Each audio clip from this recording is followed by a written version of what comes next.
Hi. Morning. I'd like to share a dream that I had last night. Uh, it was a really unique dream and a powerful one, and I can't ever recall having one, certainly not similar, and maybe not with even equal impact. This one awakened me with eyes wide open, introducing my interregnum, the gap between two events.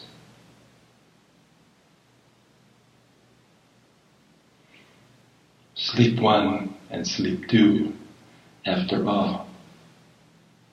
Where my work is done, at least the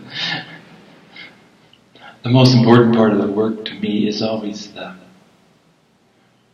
name of the episode. And I wanted to share a dream in the hopes that not only will you learn to pay attention to your dreams, to try to train yourself to recall your dreams, or at least look for a theme if there is one. See if you have your message of the day, the message of the moment, or not.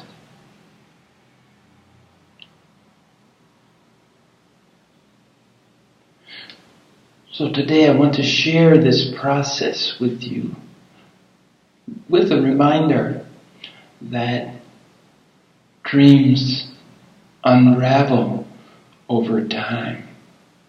So this is my first blush, my immediate reaction, my immediate pondering about this powerful dream that I had. And let's dive right in.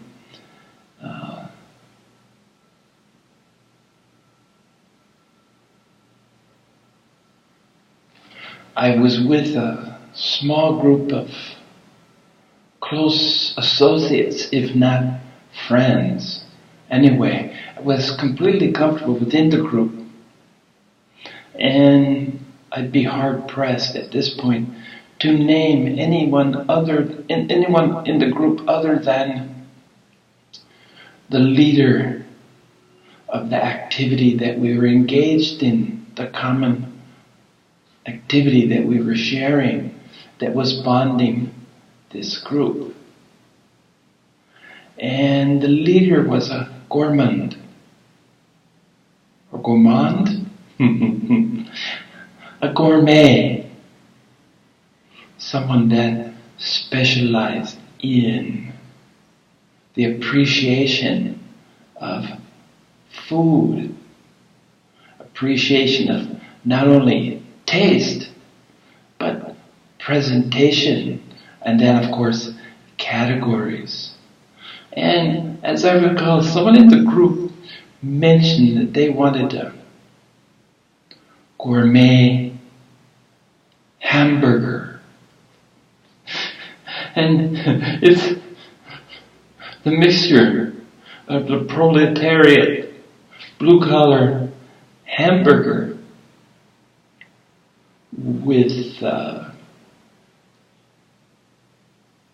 elite, status-conscious foodies. So this juxtaposition of a blue-collar common hamburger to elevate it into the realms of those that appreciate, those with a fine palate can appreciate delicious food. And the gourmand, our guide, had this very interesting little dial that he could tune in to deliver us to where the food of our choice originated, or was available at least. And this immediate kind of transport was really unique. He put got gourmet hamburger and off we went instantly. And we found ourselves at the front desk of the Beverly Hills Hotel. Now I must pause here for a minute to tell you the uniqueness, because the Beverly Hills Hotel has never been on my radar. But there we were at the front desk. This small, intimate group, 5, 6 at the tops. 6 including our gourmand, our leader, who was taking us on this magical mystery food tour. All you needed to do was pick a favorite, pick a food, and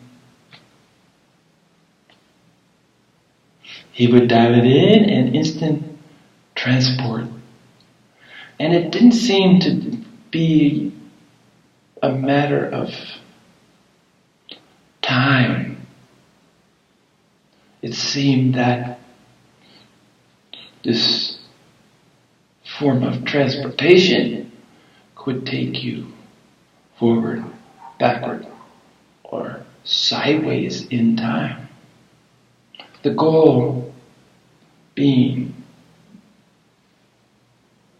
the place, arrival at the place to sample this food.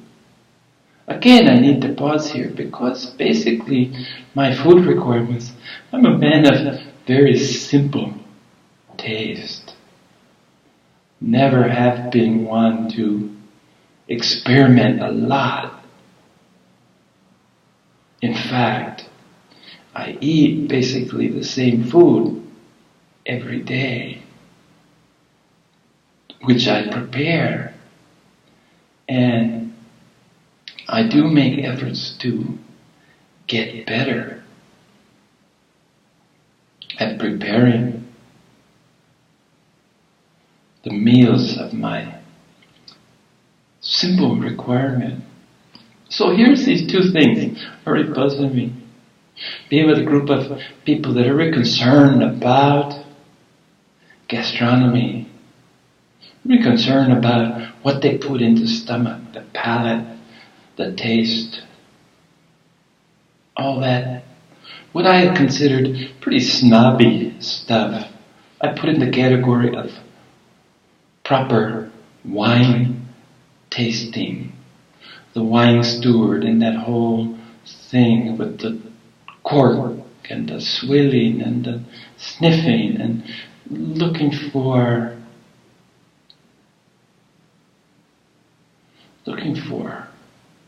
flavors in the wine. I consider it snobby because I'm not quite comfortable with the mechanics of the routine, the proper, not wanting to appear less than urbane, not wanting to be a man of the world. But honestly, my experiences with fine dining are honestly non-existent.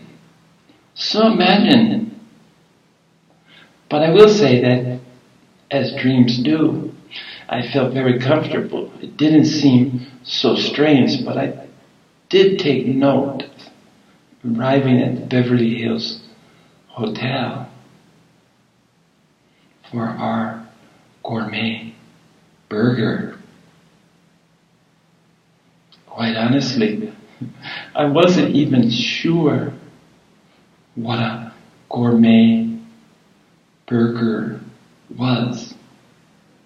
I was only certain that it would appear to be overpriced. But anyway, here we are, standing in front of the reception desk in the Beverly Hills Hotel. And we were directed and taken and seated in a very nice dining room. Nice conversation.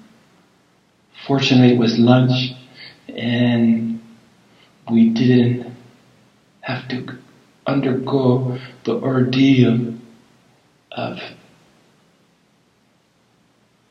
wine presentation from the wine steward. We were asked, and we all chose not to have wine. Maybe we wanted to keep our palate clean for enjoyment of the promised delightful burger. And the tables, as I remember, were semicircle around a stage. And onto that stage came a quintet, a group of 5 people. And they carried no instruments, yet I put their performance in the jazz category somehow. And this is where it really got interesting. They proceeded on a very elaborate, timeless, in the sense that time seemed to stand still in their performance. I was totally mesmerized, as was everyone else witnessing.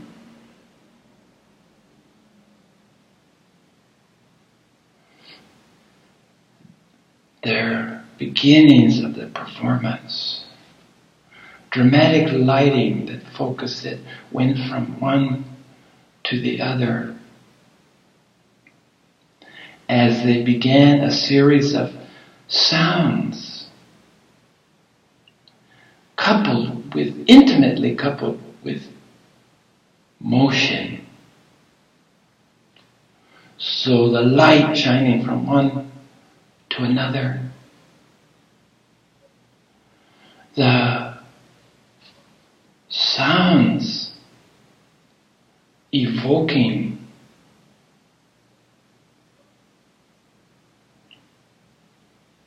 a meditative state bordering on trance-like. I forgot about everything else as I fell into this meditative trance. But remained totally enraptured, totally focused on this performance. And I already mentioned the timelessness. It just, no telling. I couldn't tell you how long this went on, but the transformation to be transported to another state of mind, another state of existence that I'd never experienced previously.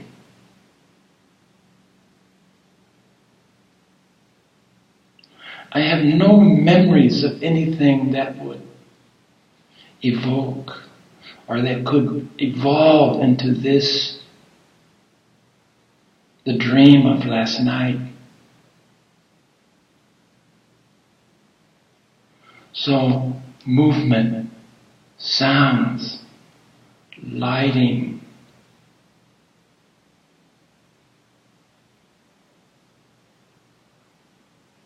transported, totally transformed my consciousness.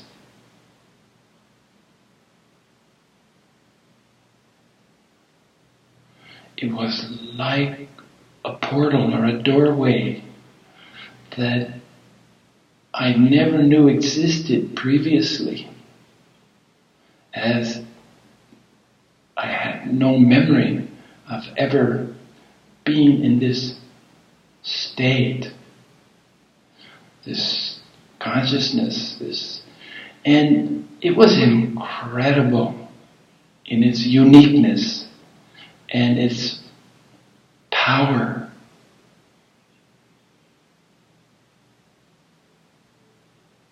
I was left without words as this mesmerizing quintet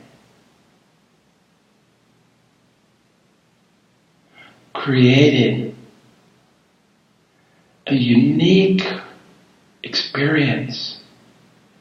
And as I mentioned earlier, if I had to assign a musical category, it would definitely be jazz, in that one performer fed off the other, as if there was a communication building. They shared a common goal of transporting everyone to a unique realm.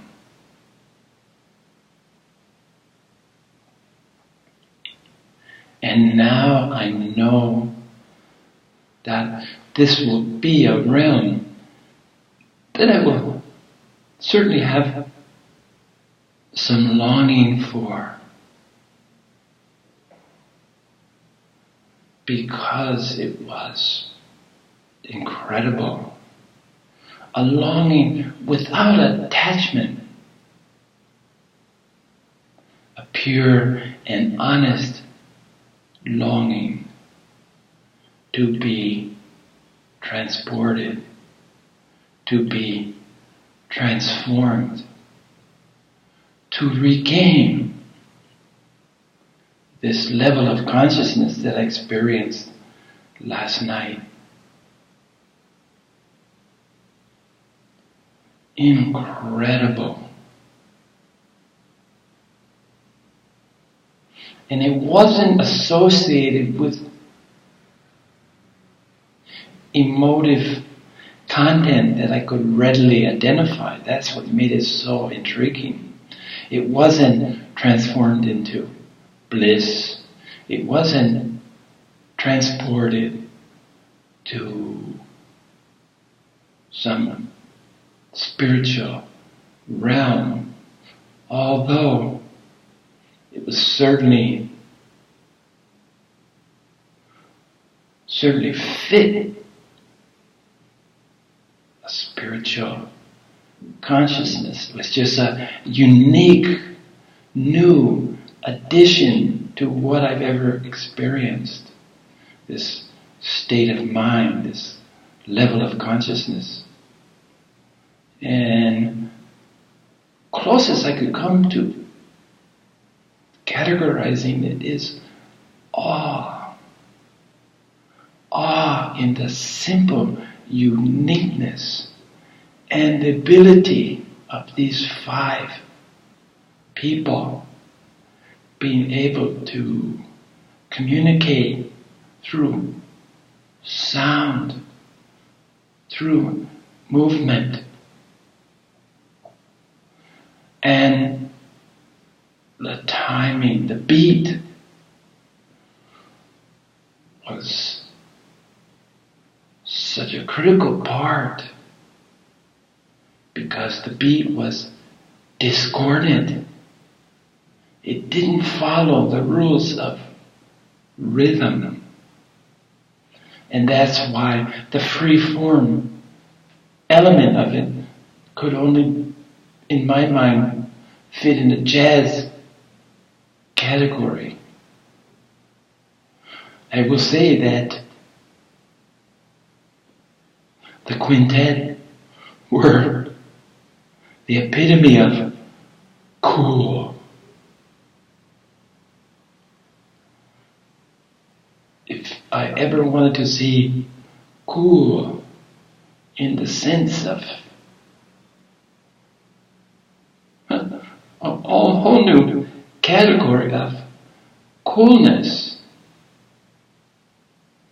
can you imagine that? Perhaps not. I couldn't imagine, but where did it come from?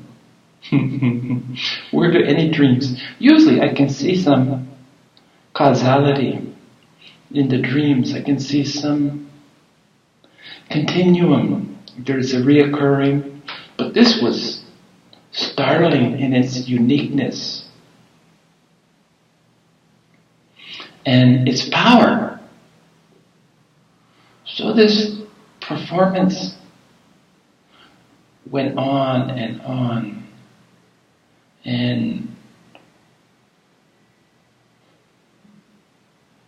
my transformation, being transported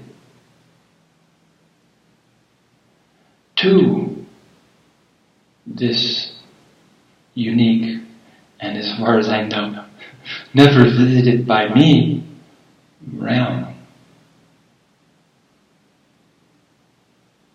And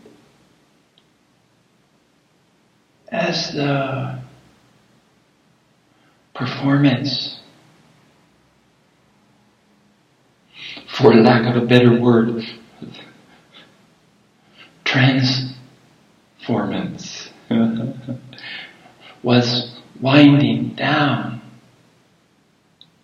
a group of, I don't know how else to say, but beautiful people, beautiful beings, were going from table to table and doing this circling activity where one being in the group would come and stand behind you and they would move around the table. And I remember that my body was moving, and I'm kind of duplicating this kind of, but again, it wasn't rhythmic, it was a little bit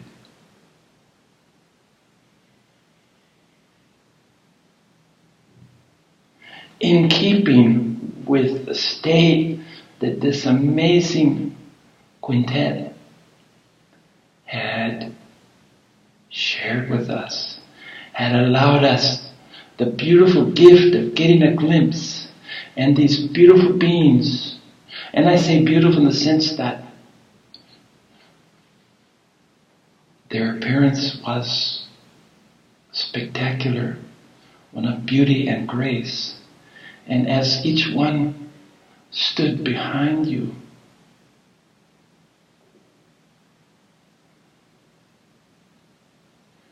they would share, actually adding to the experience that you were blessed with, that I was blessed with in this dream.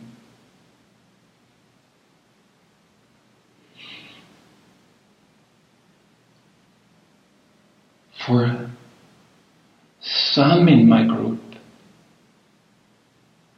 it appeared that there was almost an erotic, that there was an element of sexuality in their response. Some of the people at my table, in fact, most of them, ended up in deep kissing of one or more of the beautiful beings. And they were obviously it took them to an erotic state. As for me, I remember that I was content with just enjoying their presence, and simply wasn't interested in anything as intimate with a stranger as soul kissing, deep kissing. And although I could appreciate the erotic impact on others around me, I didn't share this feeling. I was stuck happily in the aura of what this presentation had created. I was in a state beyond words. So once again, words fail to capture the essence of this experience. But I'm sharing this because I want you to start the process of not only appreciating your dreams and remembering your dreams, but to begin unraveling the layers as if you were peeling an onion. And being able to appreciate other people's response. Because part of the allure of this experience was very primal. It was a very primal feeling. And when you're in a primal condition, you respond to those impulses that exist within you at the most primal level. And that's where I think the eroticism came in for some of the others. I only addressed this because it was pretty obvious. But within my intimate group, I'm not sure how many people were sharing this, how many people were expressing eroticism from their primal level. I just know that it was a powerful impulse that overshadowed other people's response from their primal level. I was just aware of being in this surroundings. And certainly not uncomfortable. But I saw that my primal level, my primal impulses were different than some of those around me. And there was no judgment here, no holier than thou response, just a simple recognition that my primal level of being had to do with simply being, exploring new realms, experiencing new levels of consciousness, to be transformed and transported was incredible.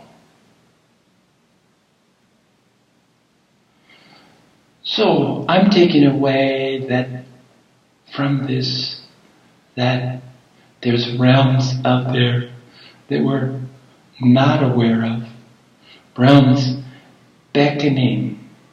I'm taking away from this that we experienced, even my close group, we experienced things in different ways.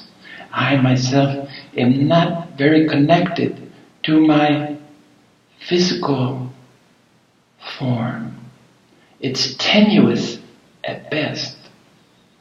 I have to put an effort to maintaining this connection to my physical bodies.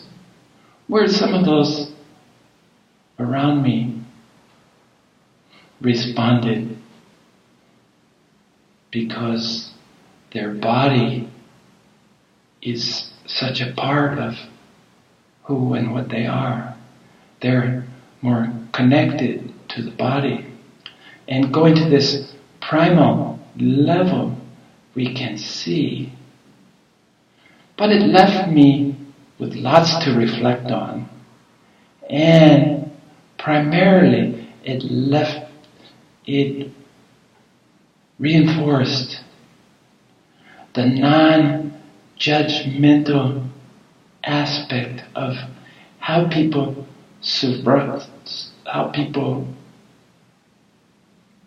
respond to the same events in different ways. There's a time when truth will out.